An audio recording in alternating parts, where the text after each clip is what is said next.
Sure. Michael John Murray. I've been a Red Seal journeyman carpenter for 15 years now, and I've been working in restoration trade for 20 plus years. Out here at all of it out at the Ukrainian Cultural Heritage Village, and we get to take care of and maintain historic sites all across the province for designated and undesignated sites that we have in our inventory. Guess that's about it for the last 20 years I've been doing this. Fantastic. Actually,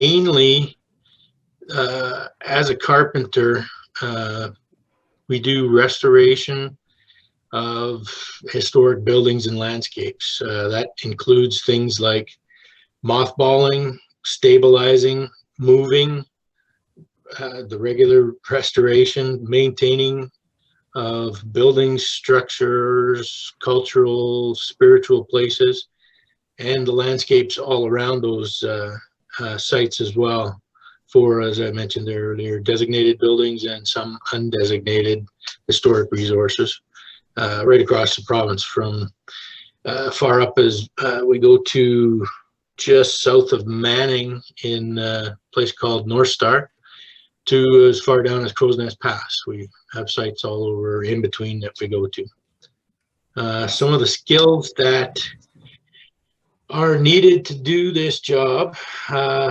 mainly is a strong back and the ability to be versatile and adaptive. A lot of the times we do things that are just not done normally in any construction and or standard type of building processes. We do some pretty bizarre things that you got to think outside the box of, and things that other people have maybe done once or twice, but 15, 20, 30 years ago. So we're figuring out how to do it again. So a good analytical type person that's willing to work a hard day's job, and they'd fit in right well with us. It helps to have a thirst for history of the province and Canada. It's a nice thing that if you have it when we start, it helps. But by the time you work a couple of years, you start to get involved with these buildings and all the history behind them. So you become a history buff as you go. Those are probably the most important things. So good, strong back and being adaptive. Yeah, for sure. That's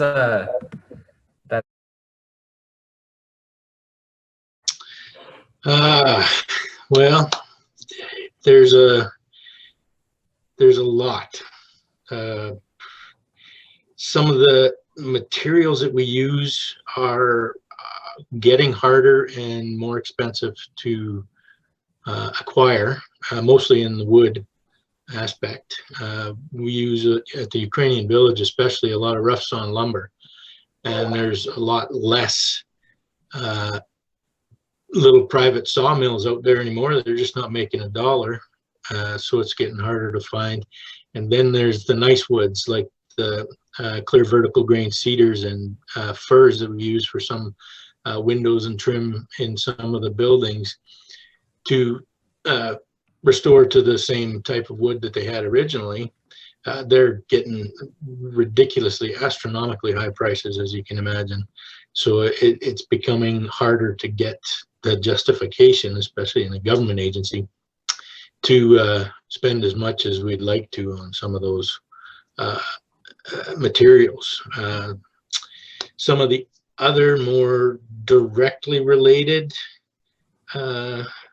things that are going to the wayside are things like log work, glazing of windows with historically accurate wavy glass. You can't find any wavy glass anymore.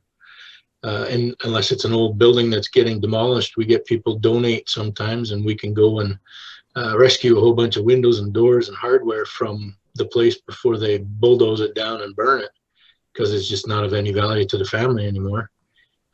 So we get some materials that way, but again, those are getting harder to find. Um, some of the techniques that we use to finish buildings, historic clay finishes, lath and plasters, those things are very rarely used in modern buildings anymore, if ever. And there's less and less guys and gals that are around that have any skills left to properly finish the interior of some of the buildings. Yeah, that's about all I can think of. Trades or any others? Well, I unfortunately started this career a little late in my lifetime, but only about the last 20 years. Some of the things that I've noticed, I've seen a lot of booms and busts where, it's booming and it's really hard to find anybody to come out here to work, and times when it's bust. And we can get people, but again, part of being a government agency, we are limited as to how many people we can hire. So just actual people to do the job has been scarce. Right from the time I started, I was really lucky to get in here, but it's hard to keep people. I got a good crew for the last 13 years. It's dwindled down a bit. I got 2 guys, but they're great help. The other thing is just a plain old lack of interest in old things. New journeymen come out of Nate and Sate. They want to make the big dollars. They're usually young folks, and can't blame them, but they're not really interested in old things. They want to build new things that are quick and fast and lots of money in it. And I'd say mostly it's just hard to find people that are interested in these exact trades, for me anyway, over the last few years. Yeah, Dave was saying that you're one of the last original workers at the Ukrainian village, and that's a testament to you and I'm sure your skill as well.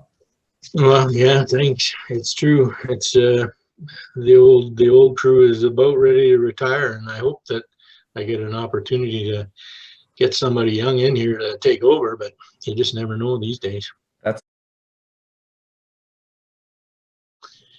well, as I did mention earlier, a good, strong individual makes it easier on them when they come in. We do some pretty brutal lifting sometimes, way above what the OH&S regulations say that we're supposed to be lifting, and that can be just on a daily basis sometimes. So a strong individual is usually what I'm gearing towards. Anybody, I've taught a lot of people a little bit about restoration over the years that have kind of flowed through as volunteers or friends of employees that wanted to work on the crew for a little bit. And anybody who's interested in just a good, solid, honest, hard day's work is somebody that I'd be absolutely willing to train or try. It's hard to tell that from an interview, but sometimes you can just get a hint, and that's the way I'd be looking. for sure. Yeah, that's the next generation of tradespeoples. Okay. They are materials and practices in the work that we do out here for the province are pretty vast and pretty varied, and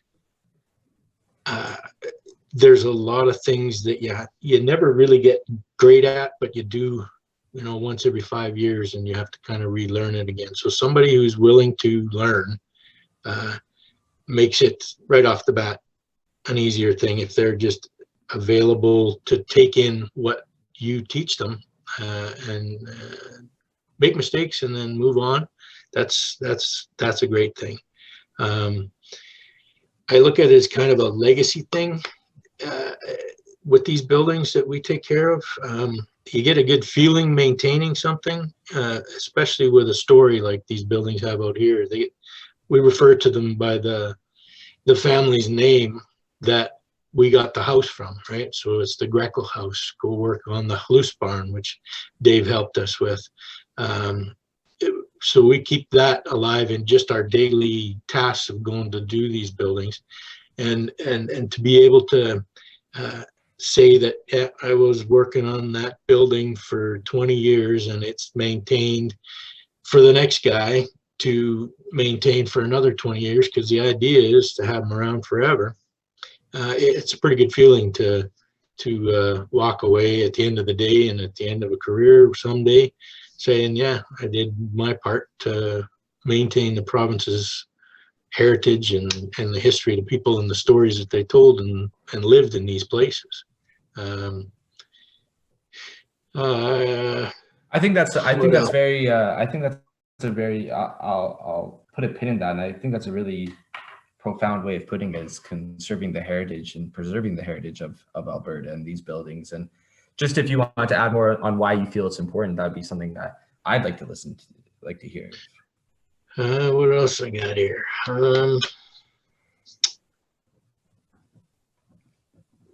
Just the other part of working with a team. You hear it all the time, and you learn it in leadership courses and books and all kinds of things about team-orientated workplaces. And I've never experienced it quite as good as I have here at the Ukrainian Village. There's so many people and disciplines that you have to work with to maintain these buildings. Curatorial, there's conservation for artifacts, there's the historians, there's the interpreters that tell the story, and us guys that move the buildings and maintain the windows so that this story can be told. And I think that's one of the neatest parts of this job, is to work with that many people trained in their discipline to come together to make this place a working museum is very rewarding. I'd say probably attention to detail. When we go to restore a building that is, let's say, is still on its historic site in a town in Alberta, we have to look at that building and essentially take down every detail around it, right from where the rain gutters come out and the which way the door swings, and anything that building will tell us we need to do the restoration once we get it back to the site. Some of the things that little projects we've done, some of the smaller buildings, the Luzerne post office comes to mind. When we were restoring it, we had the full building and the siding, but it was in a little different orientation where the door was and the window was. But I remember taking at least 900 photographs of it, and then we took it apart. And after we were putting it back together, there was one corner that I did not have a picture of in all of those 900 photographs.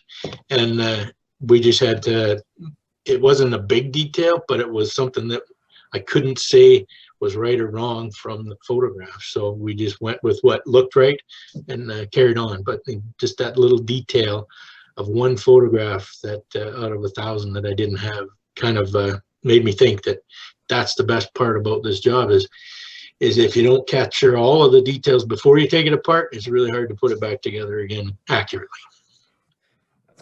That's quite humorous. That did this knowledge come from? Probably my journeyman, Tom Gargett, a heck of a carpenter. He taught me how to be a good carpenter. There's no doubt about that. Guys that, it's too bad Fritz wasn't in the interview because he would know them probably and remember them. Gary Dugay and David Koshman was a big influence on me out here. He showed me how the province and his background on how to restore buildings. So he was a big influence.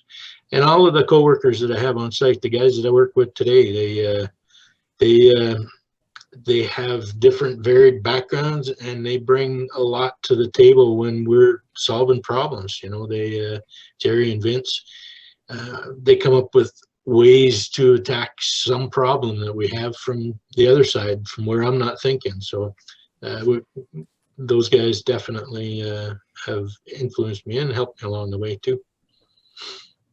That builds off that team atmosphere you were talking about earlier. And it's nice. Yeah, exactly. There was Dave Koshman for sure, and Ron Johnson I worked a lot with. Taught me a lot about the province and the way that our department looked at restoring the assets that we do have. Up to today, my supervisor right now, Alariza Faroki, he's been a mentor. He's kept me going on many a days. Another fella, Arnold Grant, was the director out here just before Dave Makowski. He was a big influence on me over the years as a mentor and a good friend. Still is a good friend. Yes.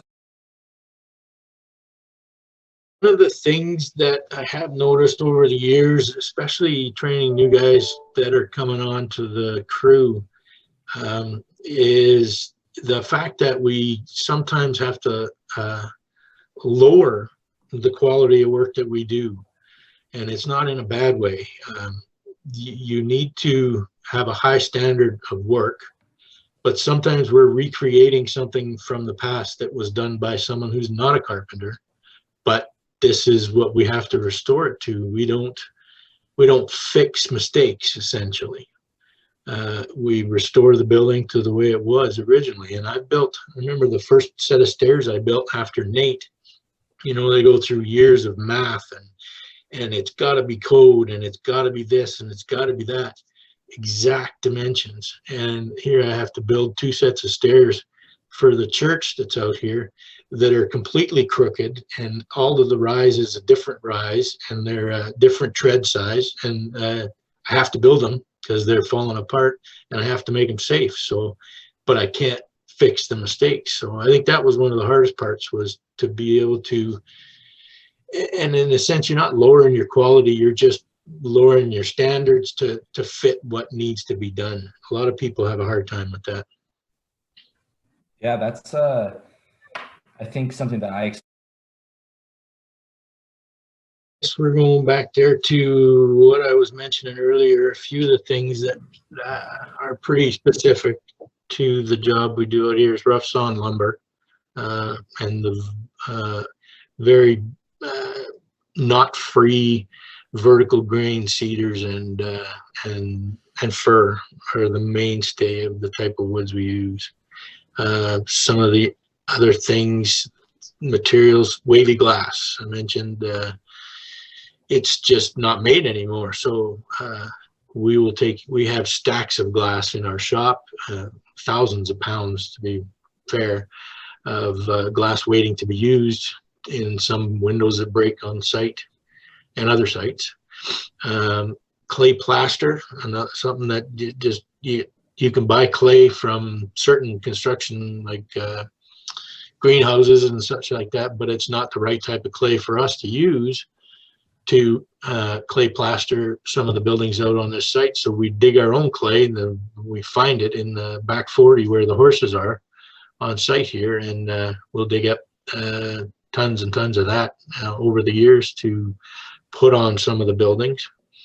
The rye wheat that is grown today is grown much shorter than it was 100 years ago, and we can't use the straw from that rye wheat to put on as a binder for the clay plaster. So we actually have to get, Peter Karen was involved with that the last time, we have to get someone specifically to grow a crop that has the longer stalk on it so that we can actually use it. So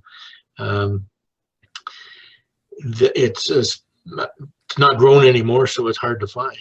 We have to actually specifically get a farmer to do that. And other thing is lime-based paints. We use lime on some of the buildings traditionally, and we sneak in a little bit of latex paint to make it maintenance free, not maintenance free, but extend the time between paint jobs with a little bit of latex paint.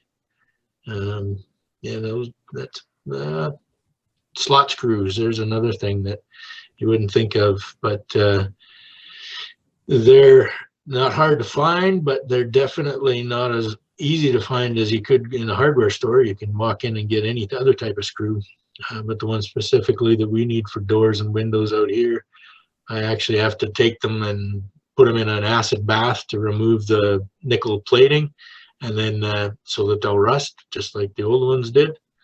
And then we can have a stash of screws to use for different things around the site here anyway. That's awesome. That's the farmers would use whatever was on their land because they didn't have to take it very far. For us, what we do is we look for yellow clay that is about 60% clay, 40% sand, and we can add sand to it to get to that ratio if it's not. But we've been lucky with the clay that we dig out of our back 40 in that regards, because it's come pretty close just about every time to that mixture. So we don't have to play with it too much. We sift it and get rid of all the rocks, and it's almost a nice dry powder before we mix it all together. The thing with ordering a batch of clay from somebody is they're just going to dig it up and we're going to get all the rocks with it. So, and unless I go to their site and have a look at the clay, it's not even worth buying because it might not even be anything near that we need. For sure. And they're one of my favorite things. I'm a bit addicted to them. Perfect. Especially actions these days. We use a lot of hand tools, and unfortunately we don't use them enough, but we get the opportunity to pick up a plane or an axe. It's just it's something enjoyable. It's an enjoyable part of this job for me, for sure, and I know my guys enjoy it too. But we use every type of tool that you can imagine, and I've got 3 or 4 of each one of those. We've got power tools, chainsaws, landscape tools, material handling, skid steers. We got man lifts, and as I mentioned earlier, one of the best is manpower. That's one of the shortest list we have is manpower these days. We can use the power tools when we're restoring a building to speed things up, get things accomplished a little quicker, as long as they're behind the scenes. So if it's a clay plaster wall, we can build it with modern S4S lumber and skill saws and air nailers and whatever we want. Once we apply the finish, nobody's going to know that it was there, and it's distinguishable from the original material. So the next guy that restores it knows that that's not original without even hesitating. And then we cover it up with the original clay plaster to hide those little tricks that we do behind the scenes. But hand tools for sure are one of my favorites. That's awesome. I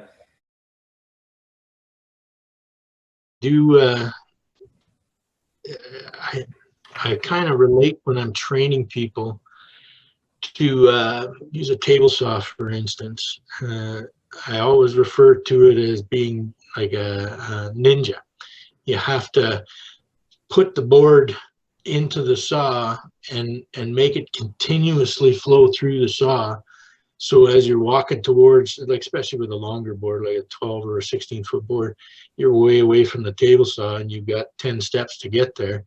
But you want to be just like a ninja. You just want to be as smooth and as deliberate as you possibly can to get that into the saw. And that's mainly a safety thing that I do that for, but I always refer to it as a ninja, kind of zen-like.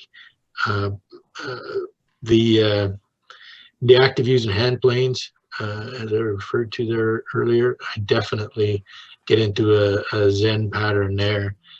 just the sound and the smell of the wood, and then it ended up with exactly what I envisioned in that block of wood to end up looking like.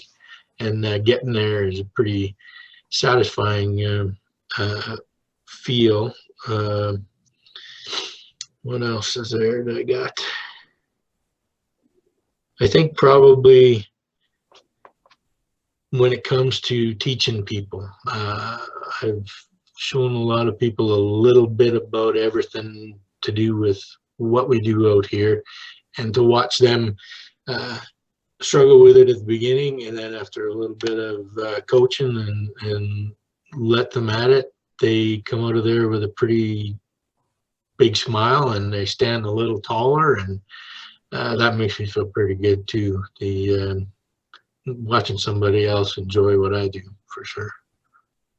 But yeah, Awesome. that's about it. That's fantastic. And